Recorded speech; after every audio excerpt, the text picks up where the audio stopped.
فرمایا حبب الی من دنیاکم ثلاث، مجھے تمہاری دنیا سے 3 چیزیں ہی پسند ہیں، الطیب والنساء وجعلت قرۃ عینی فی الصلاۃ، ایک خوشبو، دوسری منکوحہ عورت، اور تیسرا میری آنکھوں کی ٹھنڈک نماز میں رکھی گئی ہے۔ تو عورت کو اسلام نے ہی مرتبہ دیا۔ تو پہلے لوگوں نے عورت کو ایک کھلونا سمجھا اور اس کے ساتھ جو سلوک کیا وہ تاریخ سے چھپا ہوا نہیں، لیکن جب عورت کی آنکھیں کھلی، اسلام نے اس کو عزت دی، ماں، بہن، بیٹی اور بیوی کے روپ کے اندر اس کو وقار کی مسند پہ بٹھایا گیا۔ تو وہی پرانے شکاری ایک نیا جال لے آئے۔ پہلے تو انہوں نے عورت کو کھلونا سمجھا اور اس کو اس صورت کے اندر دیکھا، لیکن جب دیکھا کہ اس کی آنکھیں کھل گئی ہیں اور اسلام نے اس کو مرتبہ دے دیا ہے، تو پھر انہوں نے جال نیا بچھایا اور کہا کہ تیری آزادی میں یہ رکاوٹ ہے اسلام، تجھے مخصوص حجاب کے اندر رکھ کر کے تیرا استحصال کرنا چاہتا ہے، اس لیے تو جس طرح چاہے، جس طرح تیرے من میں آئے تو اپنے حسن کی نمائش کرے، تجھے کوئی روک نہیں سکتا، یہ تیری آزادی پہ قدغن ہوگی۔ جن لوگوں نے پہلے عورت کو کھلونا سمجھا، وہی شکاری نیا جال لے آئے اور اس طرح انہوں نے عورت کو گھر کی 4 دیواری سے نکال کر کے انہیں محفلوں کی زینت بنایا، جبکہ عورت کا حسن گھر کے اندر ہی رہنا ہے، چونکہ اس کی خلقت اسی لیے کی گئی ہے۔ اقبال کہتا ہے کہ اس راز کو عورت کی حقیقت ہی کرے فاش، مجبور ہیں معذور ہیں مردان خرد مند، کیا چیز ہے آرائش و زیبائش میں زیادہ، آزادی نسواں یا زمرد کا گلو بند۔ یہ عورت کی فطرت ہی بتا سکتی ہے کہ اس کے لیے حسن کہاں ہے۔ وہ گھر کی زینت بن کے رہنا پسند کرتی ہے کہ یہ چراغ محفل، وہ مردوں کے شانہ بشانہ سڑکوں پہ پتھر کوٹتی پھرے اور وہ ہوٹلوں کے اندر مردوں کی ہوسناک نگاہوں کا شکار ہوتی رہے، یہ اس کا حسن ہے؟ یا گھر کو سنبھال لے اور اپنے بچوں کی تربیت کرے اور انہیں معاشرے کا بہتر اور کارآمد حصہ بنائے؟ عورت کے لیے ان 2 وظائف میں سے کون سا وظیفہ ہے؟ ایک عورت کی فطرت ہی اس بات کو بتا سکتی ہے۔ تو یہ پرانے شکاریوں نے ایک نیا جال بچھایا اور عورت کو اپنے سفلی جذبات کی تسکین کے لیے کھلونا ہی دیکھنا چاہا، لیکن انہوں نے ایک اور جال بچھا کے عورت کو پھانس دیا۔ اب دیکھیے قرآن مجید میں ہمارا رب ہم سے کیا کہہ رہا ہے۔ یا بنی آدم، اے اولاد آدم، قد انزلنا علیکم لباسا یواری سوآتکم وریشا، بے شک ہم نے تمہاری طرف ایک لباس وہ اتارا کہ تمہاری شرم کی چیزیں چھپائے، اور ایک وہ کہ تمہاری آرائش ہو۔ یعنی لباس کے مقاصد بیان کیے گئے۔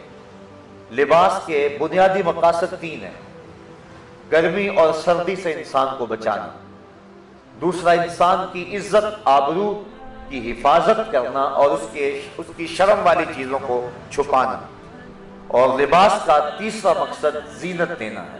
لباس پہن کر کے انسان مہذب لگتا ہے۔ اگر انسان لباس کے بغیر ہی معاشرے کے اندر چلنے پھرنے لگ جائے تو اس میں اور پھر جانوروں میں کوئی فرق باقی نہیں رہتا ہے۔ اللہ تعالیٰ نے انسان کی حیت ایسی بنائی ہے کہ اس کے لیے لباس ضروری ہے، اور اس مقصد کو یہاں بیان فرمایا، اے آدم کی اولاد، بے شک ہم نے تمہاری طرف ایک لباس وہ اتارا جس سے تمہاری شرم کی چیزیں چھپ جائیں، اور ایک لباس وہ جس سے تمہاری آرائش ہو۔ وَلِبَاسُ التَّقْوَىٰ، اور ایک لباس پرہیزگاری کا لباس ہے، تقوی کا لباس ہے۔ اور فرمایا ذالک خیر، یہ لباس بہتر لباس ہے۔ آگے فرمایا ذالک من آیات اللہ لعلہم یذکرون، یہ اللہ کی نشانیوں میں سے ہے تاکہ کہیں وہ نصیحت مانے۔ اللہ تعالیٰ نے تمہاری نصیحت کے لیے یہ ساری چیزیں بیان کر دیں، اور تمہارا لباس بھی اللہ کی من جملہ نشانیوں میں سے ایک نشانی ہے۔ یا بنی آدم، اے اولاد آدم، لا یفتننکم الشیطان کما اخرج ابویکم من الجنہ، اے اولاد آدم خبردار کہیں تمہیں شیطان فتنے میں مبتلا نہ کر دے، تمہیں فتنے میں نہ ڈال دے، کما اخرج ابویکم من الجنہ، جس طرح تمہارے ماں باپ کو اس نے بہشت سے نکلوایا،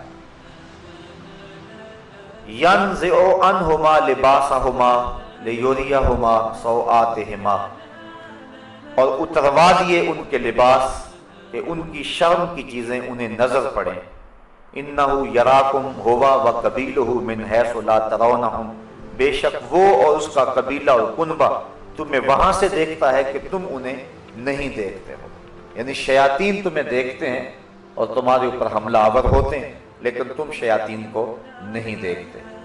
انا جعلنا الشیاطین اولیاء للذین لا یؤمنون، بے شک ہم نے شیطانوں کو ان کا دوست کیا جو ایمان نہیں لاتے۔ جو مومن ہیں شیطان ان کا دوست نہیں ہے، بلکہ جو ایمان نہیں لاتے شیطان ان کا دوست ہے۔ تو شیطان چاہتا ہے کہ تمہارے لباس کو پھر تار تار کر دے اور تمہیں پھر برہنہ کر دے اور تمہارے تقوی کا لباس بھی چھین لے، اور وہ لباس جو تمہیں زینت دیے ہوئے ہے اور وہ لباس جو تمہاری شرم والی چیزوں کو چھپائے ہوئے ہے، شیطان چاہتا ہے کہ تمہارے اس لباس کو پھر تم سے اتروا دے اور تم کو رسوا کر دے۔ جو اہل ایمان ہیں وہ شیطان سے کبھی دوستی نہیں لگاتے، اور جن کو ایمان کی بہار نصیب نہیں ہے وہ شیطان کو اپنا دوست سمجھ لیتے ہیں۔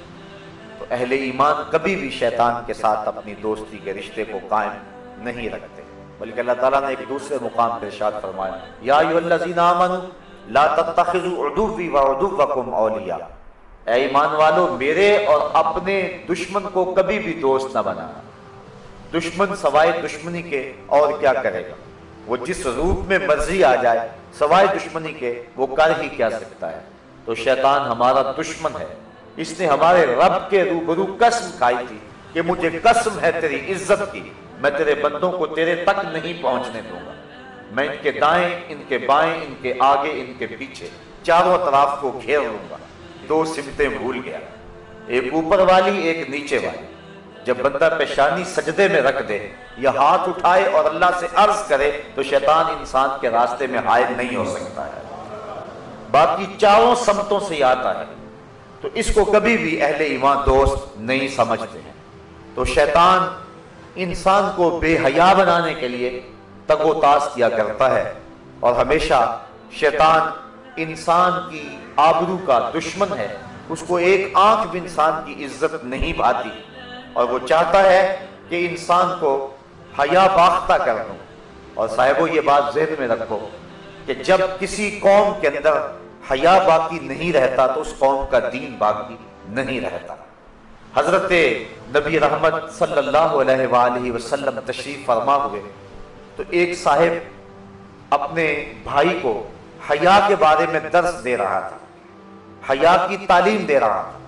تو حضور جب تشریف فرما ہوئے اور اس کے بھائی کو تعلیم دیتے ہوئے دیکھا تو فرمایا دعو فإن الحیا من الایمان، فرمایا اسے چھوڑ دے، حیا تو ایمان کا حصہ ہے، یعنی جب ایمان ہوگا تو لازمی طور پہ حیا بھی ہوگا۔ حیا کا سبق اور حیا کی تعلیم اور حیا کے لیے کوشش کر کے کسی شخص کے اندر